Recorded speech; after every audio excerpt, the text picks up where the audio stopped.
Bonsoir à tous, ravi de vous retrouver pour le JT sur 8 Moments. Vous le voyez, un JT externalisé aujourd'hui. Nous sommes à Lyon où toute l'Europe industrielle s'est réunie pour la semaine à l'occasion de Global Industrie. 4 salons professionnels réunis en un seul. Les entreprises savoyardes y sont bien présentes, nous allons le voir. Nous sommes le mardi 5 mars 2019 dans l'actualité ce soir. 2500 exposants, 45 000 visiteurs et 95 pays représentés. Global Industrie est l'un des rendez-vous incontournables pour les industriels du monde entier chaque année. Pour la première fois, il se tient à Lyon. Nous nous trouvons aujourd'hui. Focus sur les entreprises de notre territoire dans ce journal. Elles sont nombreuses à miser sur l'innovation. Changement d'ambiance ensuite, nous partirons dans le Jura où l'espace des mondes polaires est installé depuis 30 ans. Nous y consacrons notre série de la semaine. Ce soir, présentation de cet espace passionnant et atypique. Mais avant, un mot concernant le Lyon-Turin. On sait le gouvernement italien divisé sur le sujet. Le président du Conseil, Giuseppe Conte, a annoncé aujourd'hui qu'une décision serait prise d'ici vendredi sur la poursuite ou non des travaux. Nous sommes proches de la ligne d'arrivée, a-t-il précisé, à l'issue d'un mini-sommet de son gouvernement qui a eu lieu ce mardi. 4 salons en an Global Industrie qui s'est ouvert ce mardi rassemble les professionnels de 50 filières industrielles du monde entier. Au cœur des préoccupations pour beaucoup, l'industrie de demain. Certaines entreprises s'en sont fait une spécialité. C'est le cas de certaines sociétés au Savoyard. Victoria Lopez, qui est aussi sur place, les a rencontrées. On la retrouve dans les allées du salon. Elle est accompagnée par François Pirot. Plus de 500 entreprises de la région Auvergne-Rhône-Alpes sont présentes ici à Eurexpo près de Lyon pour le salon Global Industrie. Un salon officiellement inauguré ce matin par le ministre de l'économie Bruno Le Maire. Vous le voyez sur ces images. Une cérémonie sera organisée ce soir pour remettre les Global Industry Awards, une récompense qui distingue les entreprises les plus innovantes dans différentes catégories. Et sur le stand des entreprises de la région Auvergne-Rhône-Alpes, justement, on accorde une grande importance à l'innovation. 14% des dépenses en recherche et développement en France sont réalisées en Auvergne-Rhône-Alpes. Parmi les nommés aux awards cette année, 9 entreprises sont implantées dans la région. 2 sont au Savoyard, l'une est implantée à Thiers, l'autre à Annecy. Nous les avons rencontrées, on les écoute. Aujourd'hui, pour piloter et pour régler une machine, on a besoin d'un régleur qui vient mesurer la pièce et à partir de cette mesure, va dire comment corriger la machine-outil pour que la pièce soit encore mieux. Et ben nous, on est capable de faire ce travail-là automatiquement. C'est-à-dire qu'au lieu que ce soit un cerveau humain qui calcule, on laisse ce calcul à une machine. Et comme on le sait tous, une calculette est meilleure qu'un cerveau humain. Donc on arrive à faire des choses qui sont plus rapide et plus efficace qu'un régleur. On est nominé aux nouveautés pour en fait la meilleure nouveauté de l'année au Global Industry Award. On espère avoir le trophée ce soir, mais c'est déjà un grand honneur d'être là et de pouvoir un peu présenter notre solution parce que c'est vraiment quelque chose qui va changer la donne au niveau du pilotage des machines-outils, donc on y croit vraiment. Une machine de contrôle, c'est se donner les moyens de comprendre ce qui se passe en production grâce à des mesures faites par de la vision, par des caméras, et donc de pouvoir ensuite traiter ces données pour appliquer des corrections, pour pouvoir mieux connaître et pour pouvoir tracer pleinement sa production. Donc l'industrie de demain, ça passe aussi par le contrôle, ça passe par les équipements de robotique, puisqu'en fait nos machines sont des machines qui sont robotisées pour automatiser les contrôles. Le award pour nous signifie beaucoup puisque c'est un travail en fait avec notre nouvelle caméra 3D qui maintenant est le fruit de plusieurs mois d'intégration de cette caméra dans nos machines. Les awards seront donc remis ce soir lors de la cérémonie. Le salon va durer 3 jours. Il va accueillir près de 45 000 visiteurs. La région Auvergne-Rhône-Alpes est la plus représentée sur le salon qui compte près de 2500 exposants. L'industrie est un secteur important pour notre région où elle représente plus de 500 000 emplois.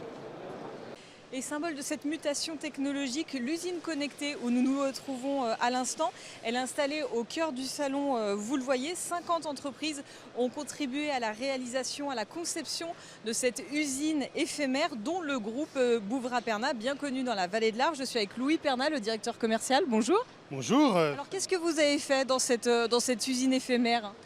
Nous, on a contribué à participer au succès de ce salon et de cette usine connectée en participant très en amont en la réalisation d'ébauches de médailles parce que sur la durée du salon, il était impossible de réaliser en temps réel toutes les médailles qu'allaient commander les visiteurs en temps réel. Donc on a participé très en amont. Et pourquoi on a participé? Parce que l'usine connectée chez Bouvra-Perna, c'est une réalité depuis très longtemps.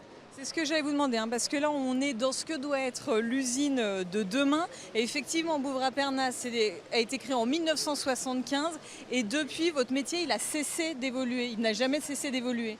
C'était un impératif pour rester compétitif. L'usine du futur, j'ai envie de dire, c'est déjà aujourd'hui. C'est l'usine connectée, c'est l'usine 4.0, c'est l'usine qui s'automatise, c'est l'usine qui essaye d'inventer l'usine de demain. L'usine de demain qui sera certainement l'usine de la big data, parce que la big data, c'est celle qui va aujourd'hui collecter des données de plus en plus grâce à l'usine connectée, mais des données qui soient utiles, utilisables et utilisées. Les donneurs d'ordre que vous rencontrez sur ce salon, ça les intéresse? Bien évidemment. De toute façon, si demain on veut continuer d'exister, il faut être à la pointe de la technologie, parce que sinon, demain, on ne sera plus là. Alors là, il y a un petit robot qui se balade, par exemple, c'est le genre de choses qu'on peut trouver dans votre usine? Tout à fait. On a un chariot filoguidé depuis une vingtaine d'années. L'usine du futur, demain, c'est-à-dire que vous avez un petit peu parlé, c'est les big data. Qu'est-ce que vous devez encore imaginer pour demain? Alors demain, je ne suis pas prophète, mais je pense que les big data, effectivement, c'est quelque chose qui va encore nous révolutionner. On ne sait pas vraiment où on va, mais il va falloir faire un tri. Il faut absolument qu'elles soient utilisées. Et elles peuvent, si elles sont correctement exploitées, elles peuvent nous apporter des trésors d'inventivité, de créativité et nous aider davantage encore à innover. Tout ça, ça a un coût, ça reste un investissement indispensable pour un groupe comme le vôtre? Tout à fait. Sans ça, je pense que demain, si on n'avait pas fait cette... c'est pas une révolution chez nous, parce qu'on l'a fait progressivement, ça a été étape par étape. Et demain, ce sera la même chose. Celui qui n'a pas pris ce virage, c'est déjà malheureusement trop tard.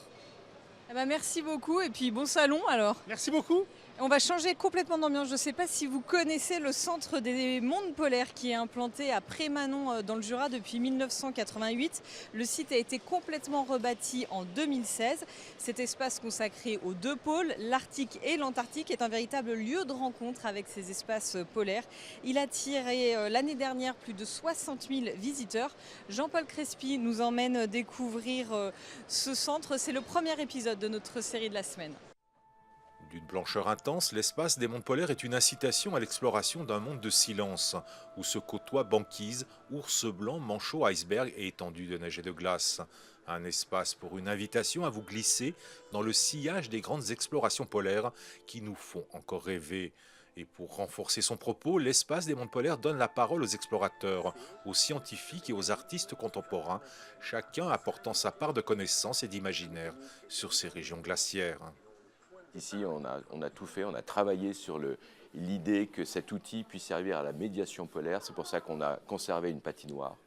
C'est pour ça qu'on a évidemment des salles d'exposition permanentes, une salle d'exposition temporaire, mais qu'on a aussi des collections donc, où on associe la médiation avec du patrimoine, ou le patrimoine pour la médiation. C'est l'envie de montrer, c'est l'envie de faire connaître. Et donc, qui dit connaissance, c'est aussi, ça vient de... je dirais du partage, un partage de connaissances, et c'est l'amour des milieux polaires. Géopolitique, changement climatique, fonte des glaces, mode de vie, autant de sujets traités pour découvrir et comprendre les préoccupations actuelles des pôles nord et sud. Car l'espace des mondes polaires dresse un état des lieux passés et présents des milieux polaires pour mieux comprendre les enjeux contemporains et envisager l'avenir de ces espaces extrêmes. Le pôle, ce n'est pas un désert. Que dans l'Arctique, il y a une histoire, il y a des habitants, il y a de la géopolitique, et en Antarctique, qui est un milieu a priori beaucoup plus hostile qu'ailleurs, où l'homme n'a pas sa place.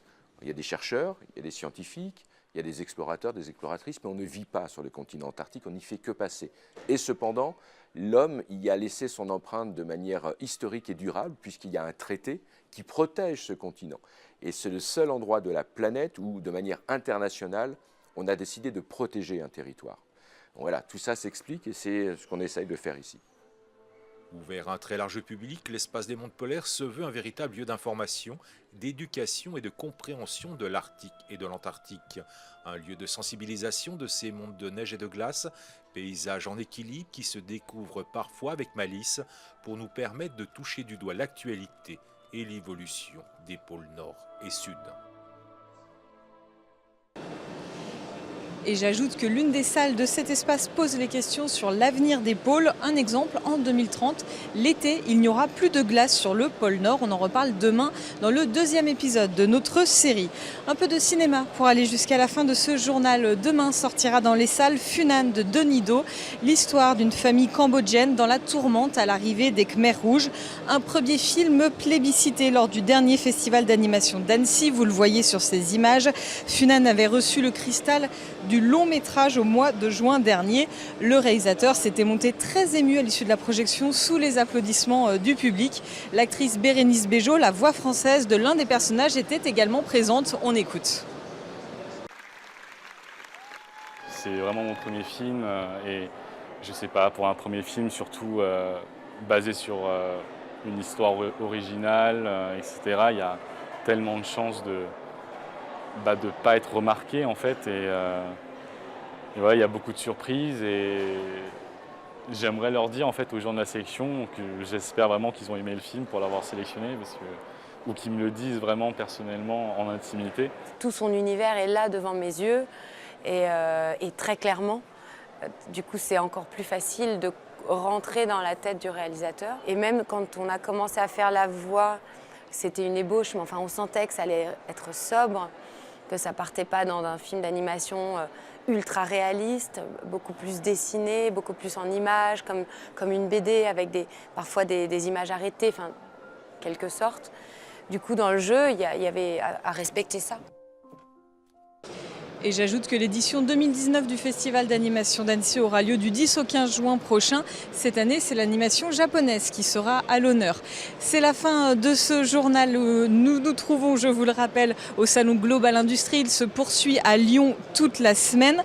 Merci de votre fidélité. Demain, on se retrouve dans les studios. Merci à François Pirot qui était derrière la caméra aujourd'hui. Merci à toute l'équipe en régie. Et merci de votre fidélité. À demain. Seb, je te laisse conclure.